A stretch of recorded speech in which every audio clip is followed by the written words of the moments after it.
મારું નામ કાવેરી છે. મારો દેવર દરરોજ રાતે નોકરાણીનું મસાજ કરે છે. નોકરાણી રૂમમાંથી બહાર આવી તેના લાંબા હાથ કરીને કામ કરવા લાગતી. હું વિચારીને આશ્ચર્યમાં પડી જતી. એક દિવસ મેં વિચાર્યું કે હું પણ કરાવીને જોઉં કે દેવર કેવા પ્રકારનું મસાજ કરે છે. પછી મેં નોકરાણીના કપડાં પહેરીને દેવરના રૂમમાં ગઈ અને સફાઈ કરવા લાગી. મારા હોશ ઉડી ગયા. તે રાત્રે હું ગર્ભવતી હતી. તેથી મારા પતિ કહેવા લાગ્યા, હું તારા માટે એક નોકરાણી રાખી દઉં જે ઘરના કામકાજ સાથે તારી સેવા પણ કરી શકે. હું મારા સાસરિયામાં એકલી રહેતી હતી. સાસુ સસરા જીવતા ન હતા. મારે એક દેવર હતો, તે પર કોલેજ ચાલ્યો જતો હતો અને મારા પતિ તેમની ઓફિસે જતા. ત્યારે ઘરમાં મારા સિવાય બીજું કોઈ નહોતું. તેથી હું મારા પતિની વાત સાથે સંમત થઈ અને તેને કહ્યું કે તમે જાતે એક નોકરાણી શોધીને તેને લાવો. હું પડોશના લોકોને ઓળખતી ન હતી, કારણ કે હું મારા ઘરની બહાર વધારે ન જતી. ભગવાનનું આપેલું બધું ઘરમાં હતું. મારે પલંગ ઉપરથી નીચે ન ઉતરવું પડતું, કારણ કે મારા પતિ અને દેવર પોતે જ નાસ્તો કરે અને વાસણો સાફ કરીને પોતાના કામ માટે નીકળી જતા અને પછી રાત્રિ ભોજન માટે પાછા આવતા. અને જે મારે ખાવું હોય તેનું હું બહારથી ઓર્ડર કરી નાખતી. આથી ઘરના કામ તો ન હોય, પણ મારા પતિને મારી બહુ ચિંતા હતી. તે વારંવાર ફોન કરીને મારા વિશે પૂછતા રહેતા. લગ્ન અમારી પસંદગીના ન હતા, પરંતુ મારા પતિ મને ખૂબ જ પ્રેમ કરતા હતા, કારણ કે હું યુવાન અને સુંદર હતી. મારી સુંદરતા અને સ્ટાઇલ જોઈને મારા પતિ મારા દીવાના બની ગયા હતા અને તેઓ ઈચ્છતા હતા કે મારા પગ જમીનને પણ અડે નહીં. અને હવે હું તો તેના બાળકની માં બનવાની હતી. મેં મારા પતિને આ સારા સમાચાર જલ્દી સંભળાવ્યા હતા, તેથી તે મારાથી ખૂબ જ ખુશ હતા. તેથી મારા પતિએ બીજા દિવસે નોકરાણીને શોધી. તે નોકરાણીનું નામ રેશમા હતું. જ્યારે તે અમારા ઘરે આવી ત્યારે અમારું આખું ઘર પ્રકાશથી ભરાઈ ગયું, કારણ કે તે ખૂબ જ સુંદર હતી. હું તેને જોઈને દંગ રહી ગઈ, કારણ કે આવી સુંદર છોકરી નોકરાણી બનવાની શું જરૂર હતી. જ્યારે મેં તેને આ વાત પૂછી ત્યારે તેને તે વાત ફેરવી નાખી અને તરત જ મોઢું ખરાબ કરીને વાત કરવા લાગી. માલકીન, તમે મને કેટલો પગાર આપશો? તે પૂછતાની સાથે જ નોકરાણીએ મને તેના પગાર વિશે પૂછ્યું. તેથી મને સમજાયું કે તેને પૈસાની જરૂર હશે, એટલા માટે તેને નોકરાણી બનવાની ફરજ પડી હશે. તેને જે રીતે મોઢું પહોળું રાખીને પૂછ્યું હતું, મેં પણ એમ જ કર્યું અને મેં કહ્યું કે તું અહીં રાત દિવસ રોકાઈશ તો હું તને એટલો પગાર આપીશ જેટલું તું માંગીશ. અને હું ખરેખર ઈચ્છતી હતી કે તે દિવસ રાત મારી સાથે રહે, દિવસે કામ કરે અને રાત્રે મારા પગ દબાવી આપે. આ સાંભળીને તે જોરથી હાંફી ગઈ અને તેનો દુપટ્ટો નીચે સરકી ગયો. હું તેનું શરીર જોઈને સ્તબ્ધ થઈ ગઈ. તે ખરેખર મારા કરતાં વધુ સારી દેખાતી હતી અને મારા જેટલી જ તોફાની હતી. પછી તેને કહ્યું, ઠીક છે માલકીન, હું દિવસ રાત તમારી સાથે રહીશ. આ સાંભળીને હું ખુશ થઈ ગઈ. આજકાલના લોકોમાં ખૂબ નખરા હોય છે. કોઈ પણ લોકો કામ માટે હાજ ન પાડતા, પરંતુ જ્યારે તેને મને પગાર વિશે પૂછ્યું તો હું ચોંકી ગઈ. ત્યારે તેને તેની ક્ષમતા કરતાં વધુ પગાર માંગ્યો હતો. હું ના પાડવા લાગી, કારણ કે આટલો પગાર આપવા કદાચ મારા પતિ સંમત ન થાય. પછી મેં તેને એ વિચારીને અને રાખી લીધી કે આજે રાત્રે જ્યારે મારા પતિ સારા મૂડમાં હશે ત્યારે હું તેની સાથે આ વાત કરીશ. અને મને ખાતરી હતી કે તે મારી સાથે સંમત થશે, કારણ કે હું તેનું જીવન છું. તેથી મેં નોકરાણીને કહ્યું, ઠીક છે, તને એટલો જ પગાર આપીશ. તને કામ તો બધું આવડે છે ને? મારી વાત સાંભળીને તેને પોતાનો દુપટ્ટો માથેથી કાઢી નાખ્યો અને તેનું માથું ખંજરવા લાગી. જ્યારે મેં તેના વાળ તરફ જોયું તો તેના વાળ એટલા લાંબા અને કાળા હતા કે મારા હોશ ઉડી ગયા. તેના વાળમાંથી એટલી સરસ સુગંધ આવતી હતી કે મને નશો ચઢવા લાગ્યો. મને બધી જ કામની ખબર પડે છે માલકીન, અને હું ભોજન એવું સરસ બનાવું છું કે તમે તમારી આંગળીઓ ચાટવા લાગશો. આ સાંભળીને મેં મનમાં કહ્યું, તે ખૂબ જ સુંદર છે અને બધું આવડે પણ છે. શહેરની સુંદરતા તો હવે પછી જાણી શકાશે. તેથી મેં તેને તરત જ કામ પર રાખી લીધી અને ઝડપથી 3-4 કામ કરવા કહ્યું, અને પછી હું મારા રૂમમાં સૂઈ ને સિરિયલ જોવા લાગી. આ સિરિયલ મારું ફેવરિટ હતું, તેથી હું એમાં એટલી ડૂબી ગઈ કે મને ખબર જ ન પડી અને સાંજ થઈ ગઈ. મેં સમય જોયો તો યાદ આવ્યું કે મારા પતિ ઓફિસેથી આવતા હશે. હું તરત જ બાથરૂમમાં ગઈ, સ્નાન કર્યું અને તૈયાર થઈ ગઈ. મેં નવો પોશાક પહેર્યો, મારા વાળ સરખા કર્યા અને સ્પ્રે લગાવીને બહાર આવી. ત્યારે મારા પતિ હજુ આવ્યા ન હતા, પણ મારો દેવર ઘરે આવી ગયો હતો. હું કિચનમાં ગઈ તો હું દંગ રહી ગઈ. નોકરાણી મારાથી વધુ તૈયાર થઈને પકોડા બનાવતી હતી અને મારો દેવર ચા પીતો હતો. મેં દેવરને કહ્યું, આ આપણી નવી નોકરાણી છે. આજથી આપણી સાથે રાત દિવસ રહેશે. મારા દેવરે તેનું માથું હલાવ્યું અને પકોડા ખાવા લાગ્યો. કદાચ તેને નોકરાણીના પકોડામાં વધુ રસ હતો. મેં જોયું કે નોકરાણી કિચનમાં માલકીનની જેમ ઉતાવળે કામ કરી રહી હતી. જ્યારે મારાથી આ સહન ન થયું ત્યારે મેં તેને કહ્યું કે ચા સાથે પકોડા બનાવવાનું કોને કહ્યું હતું? આ સાંભળીને નોકરાણી મારી સામે જોવા લાગી અને કહેવા લાગી, મારા દિલને થયું કે સાંજની ચા સાથે કંઈક મસાલેદાર કરી નાખું, તેથી મેં તે બનાવ્યું. જો તમને તે ગમતું નથી તો મને તમારી પસંદગી જણાવો, હું તમને એ બનાવી આપું. હું કંઈક કહેવાની હતી કે પાછળથી મારા પતિ આવ્યા. તે આવીને મારા ખંભા પર હાથ મૂકીને કહેવા લાગ્યા, મારી પ્રિય પત્ની ને પકોડાથી પ્રેમ છે. આ સાંભળીને હું તેની સામે જોવા લાગી અને પૂછ્યું કે તમે આજે કિચનમાં કેમ આવ્યા છો? આ સાંભળીને મારા પતિ કહેવા લાગ્યા, હું તને શોધતો તારી પાસે આવ્યો છું. કિચનમાંથી એટલી સારી સુગંધ આવતી હતી કે હું સીધો અહીં જ આવ્યો. આટલું કહી મારા પતિ એક પકોડું મોઢામાં મૂક્યું અને કહ્યું, વાહ, અને તે ખાવા લાગ્યા. મેં તેને તરત જ રોક્યા, તમે તેને સ્પર્શ પણ ન કરો, તમે હાથ તો ધોયા પણ નથી. અને અમે બંને બહાર ચાલ્યા ગયા. રાત્રે મેં જ્યારે મારા પતિને કહ્યું કે આજે આપણે બહાર જમવા જઈશું, આ સાંભળીને તે કહેવા લાગ્યા, આજે નહીં, હજુ તો આપણે નવી નોકરાણી રાખી છે, તેના હાથથી બનાવેલું કંઈક સારું જમી લઈએ, બહાર આપણે કાલે જઈશું. આ સાંભળીને મારું મૂડ બગડી ગયું અને મને તેના પર ગુસ્સો આવ્યો. મને લાગે છે કે નવી નોકરાણી તમને ખૂબ પસંદ આવી ગઈ છે. આ સાંભળીને મારા પતિએ તેના કાનને સ્પર્શ કર્યું અને મને કહ્યું, સોરી, હું તો એમ જ કહેતો હતો. તે બિચારી ભોજન બનાવ્યું હશે અને તે બધું ભોજન ખરાબ થઈ જશે. જ્યારે તેને આ કારણ આપ્યું ત્યારે મેં આગળ આવીને તેનો કાન પકડીને કહ્યું, ઠીક છે, તે બિચારીની તમને ખૂબ કાળજી છે અને હું તમારા બાળકની માતા બનવા જઈ રહી છું, તમને તેની પરવા નથી. હું નારાજ થઈને તેનાથી દૂર બેસી ગઈ. મારા પતિનો જીવ નીકળી ગયો અને મારી પાસે આવ્યા અને કહ્યું, હવે તારું મૂડ ન બગાડ, ચાલ બહાર જઈને જમશું, હું તને આઈસ્ક્રીમ પણ ખવડાવીશ. આ સાંભળીને હું હસવા લાગી અને અમે જમવા માટે નીકળી ગયા. અમને પાછું આવવામાં મોડું થઈ ગયું. મારા પતિ તો તરત જ પલંગ પર જઈને સૂઈ ગયા.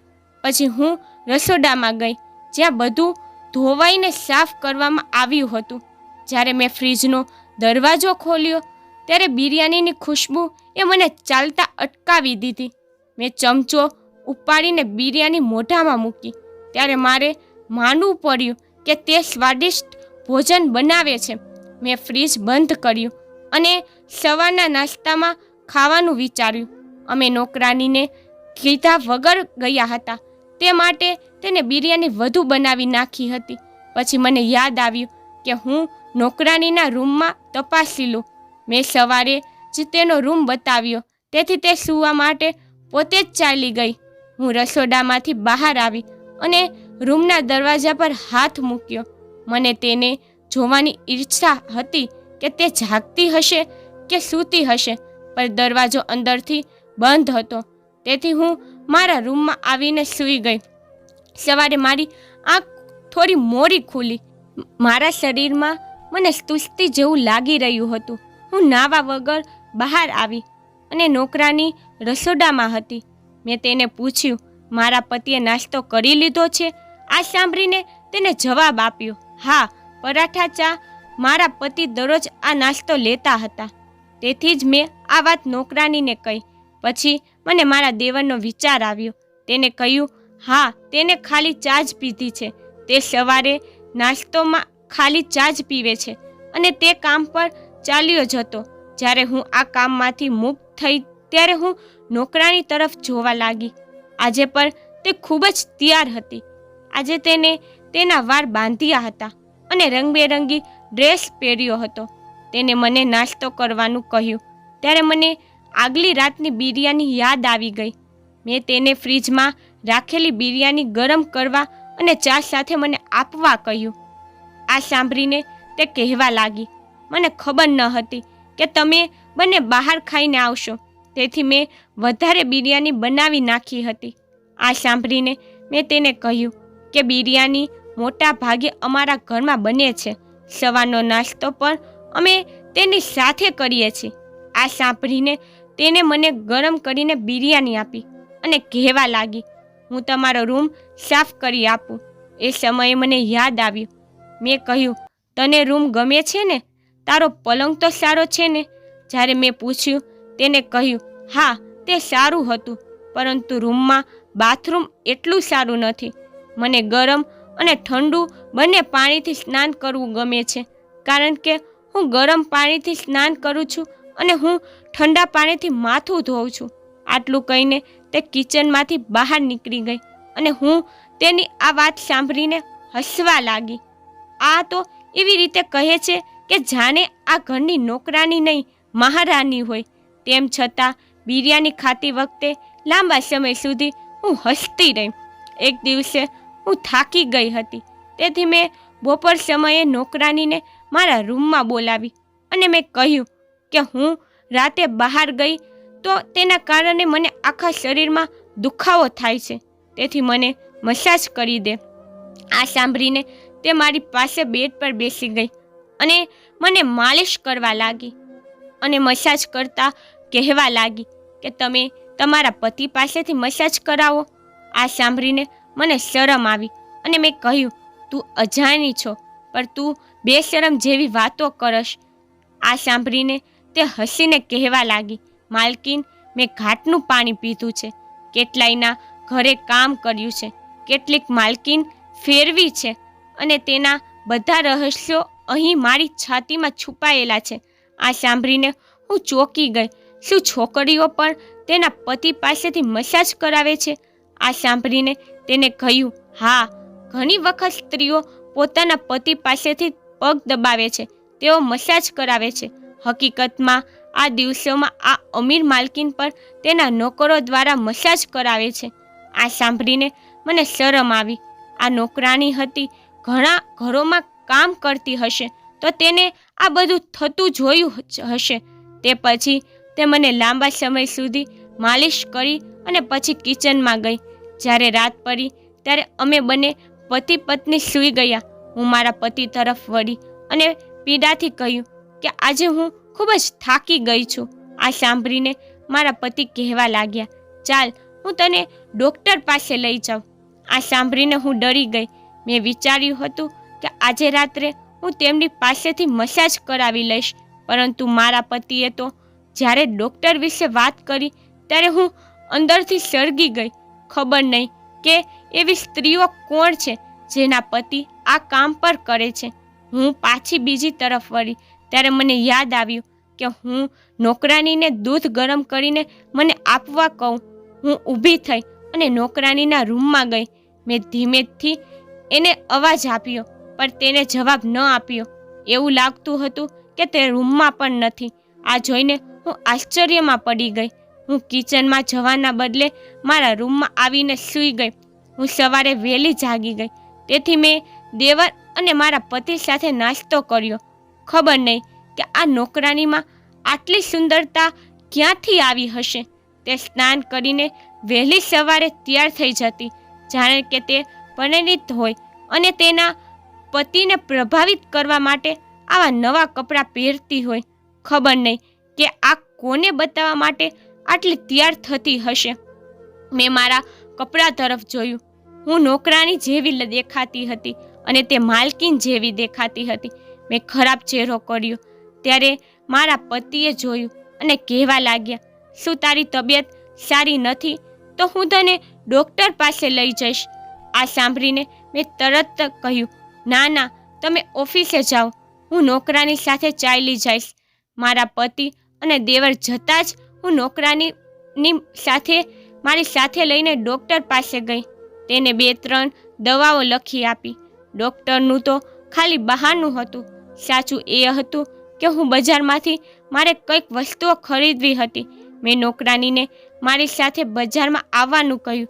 પછી અમે એક દુકાનમાં ગયા અને મેકઅપની વસ્તુઓ જોવા લાગ્યા. પણ મારી નોકરાનીએ કપડાં તરફ જોયું અને પછી જતી રહી.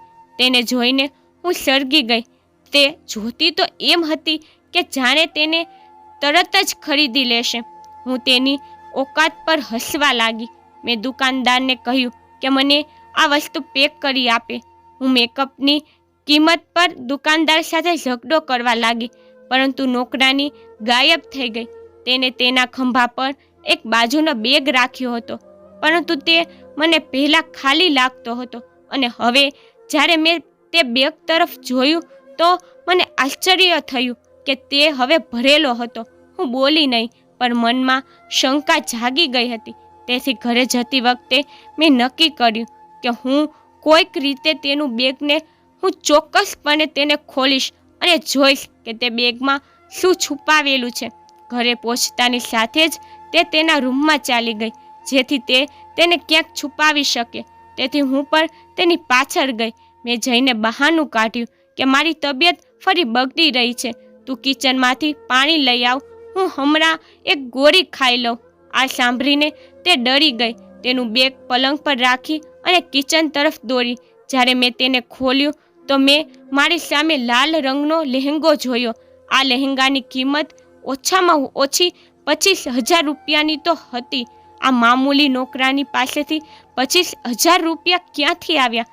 તેને આટલો કિંમતી લહેંગો ખરીદી લીધો. હું આઘાત અને ચિંતામાં તે લહેંગા તરફ જોઈ રહી હતી. જ્યારે નોકરાની પાણી લઈને આવી ત્યારે મેં ઝડપથી બેગને બંધ કર્યું અને પાણી પીધા પછી મારા રૂમમાં આવી. પછી મેં વિચાર્યું અને મારું લોહી બળવા લાગ્યું. ક્યાંક તેને લહેંગો દુકાનમાંથી ચોરી ન લીધો હોય. આ વિચારીને મેં મારા કાને હાથ લગાવ્યો અને મેં પોતે જ કહ્યું કે હું હવે તેની સાથે ક્યાંય જઈશ નહીં. આ નોકરાની તેની સાથે મને પણ ફસાવશે. આ કારણે હું આખો દિવસ તેના પર ગુસ્સે રહી. તેથી મેં વિચાર્યું કે હું મારા પતિને આ વાત કહીશ. પણ મેં વિચાર્યું કે જો મેં તેને આ વાત કહી તો તે આ ચોર નોકરાનીને તરત જ કાઢી મૂકશે અને મને આટલી જલ્દી બીજી નોકરાની કેવી રીતે મળશે. આ વિચારીને મેં મારા પતિને આ વાત વિશે જણાવ્યું ન હતું અને આજે મારા પતિને માથું પણ દુખતું હતું. તેથી તેને મને ચા બનાવવા કહ્યું. આ સાંભળીને હું કિચનમાં જવા લાગી. પછી મેં વિચાર્યું કે મારે નોકરાનીને ચા બનાવવાનું કહેવું જોઈએ. મેં તેનો દરવાજો ખખડાવ્યો તો અંદરથી દરવાજો બંધ હતો. મેં ઘણા પ્રયાસો કર્યા પણ દરવાજો ન ખુલ્યો. તેથી મારે જાતે કિચનમાં જઈને ચા બનાવીને લઈ આવી પડી. ચા પીધા પછી મારા પતિ જલ્દી ઊંઘી ગયા, પણ મને બિલકુલ ઊંઘ નહોતી આવતી.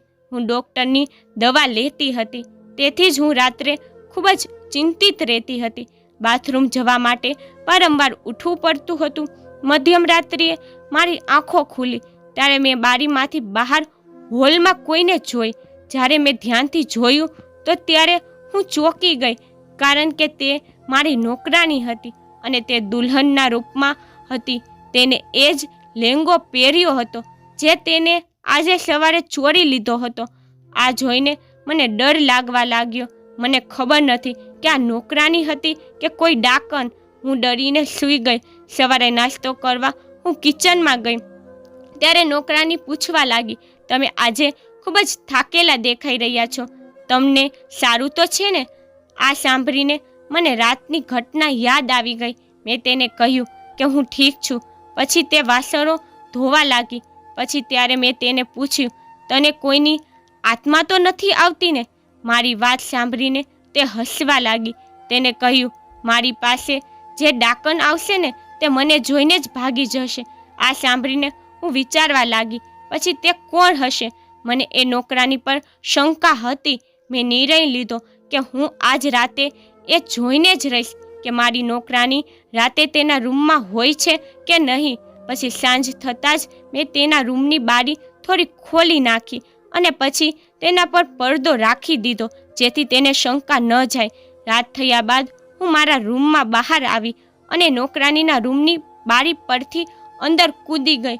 રૂમમાં અંધારું હતું. મેં લાઇટ ચાલુ કરી અને હું સ્તબ્ધ થઈ ગઈ. પલંગ એવી રીતે પડેલો હતો જેના પર ક્યારેય કોઈ વ્યક્તિ સૂતો પણ ન હોય. પલંગ પર હજુ એ જ ચાદર હતી જે હું પાથરીને ગઈ હતી. એનો અર્થ એ છે કે નોકરાની પલંગ પર એક રાત પર સૂતી નથી. એટલે કે જ્યારે પણ હું તેને રૂમમાં જાઉં ત્યારે નોકરાની મને અંદરથી જવાબ ન આપતી. હવે હું વિચારવા લાગી, જો તે તેના રૂમમાં નથી હોતી તો તે ક્યાં અને કોની સાથે હોય છે? આ જાણવા માટે મેં ઘરના તમામ રૂમની ચાવીઓ ઉપાડી અને એક પછી એક રૂમ તપાસવાનું શરૂ કર્યું. જ્યારે મેં મારા દેવરના રૂમનો દરવાજો ખોલ્યો તો હું શરમથી ભરાઈ ગઈ.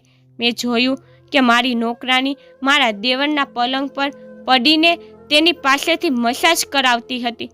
આ જોઈને મેં તેને રંગે હાથે પકડી લીધા અને મારા પતિને બોલાવ્યા. જ્યારે મારા પતિએ આ બધું જોયું તો તેને તેના ભાઈને થપ્પડ મારી અને કહ્યું કે મેં તને કેટલી વાર લગ્ન કરવા માટે કહ્યું હતું પરંતુ તે હંમેશા ના પાડી. પર હવે હું તારો એક પણ શબ્દ નહીં સાંભળું. હવે હું તારા માટે સારી છોકરી શોધીશ. આ સાંભળીને મારો દેવર કહેવા લાગ્યો, હું પરિણીત છું અને આજ મારી પત્ની છે. અમે બંને ગુપ્ત રીતે લગ્ન કરી લીધા છે. તે મારા પ્રેમમાં એટલી પાગલ હતી કે તે તેના ઘરેથી ભાગી ગઈ અને અમે ચૂપચાપ લગ્ન કરી લીધા. પહેલાં મેં એને એક પ્લેટમાં રાખી હતી પરંતુ તેને મને ઘરે લઈ જવા કહ્યું જેથી અમે દિવસ રાત એકબીજાની નજીક રહી શકીએ. પછી અમે આ નોકરાનીનું નાટક કર્યું અને રેશમા અહીં નોકરાની બનીને રહેવા લાગી. આ સાંભળીને હું દંગ રહી ગઈ. હું કલ્પના પણ કરી શકતી ન હતી કે આ બંનેએ અમને એક સાથે મૂર્ખ બનાવ્યા છે. મને ખૂબ ગુસ્સો આવ્યો પણ મારા પતિએ કહ્યું કે મારા ભાઈએ ભૂલ કરી છે. હા, પણ તેને કંઈ ખોટું કર્યું નથી. તેને આ છોકરી સાથે લગ્ન કર્યા છે. આ સંબંધને કારણે તે તેની પત્ની છે તેથી તે તેની સાથે જ રહેશે. બીજા દિવસે મારા પતિએ તે બંનેનું રિસેપ્શન કર્યું અને બધાને કહ્યું કે મેં મારા ભાઈના લગ્ન કરાવી દીધા છે. આ રીતે નોકરાની મારી દેવરાની બની ગઈ અને હું તેના પર લાંબા સમય સુધી ગુસ્સે રહી કારણ કે પહેલાં તો હવે મારે મારા માટે બીજી નોકરાની રાખવી પડશે અને બીજું તે મારા કરતાં વધુ સુંદર અને ઊંચી પણ હતી. પણ સાચું એ છે કે મારા દેવરનું ઘર બસી ગયું છે અને તેનાથી વધારે ખુશીની વાત શું હોઈ શકે? મિત્રો, તમને મારી સ્ટોરી કેવી લાગી કોમેન્ટમાં જરૂરથી કહેજો. જો તમે મારી ચેનલ પર નવા છો તો મહેરબાની કરીને મારી ચેનલને સબસ્ક્રાઈબ કરી નાખજો અને વિડીયોને લાઇક શેર કરતા આવજો.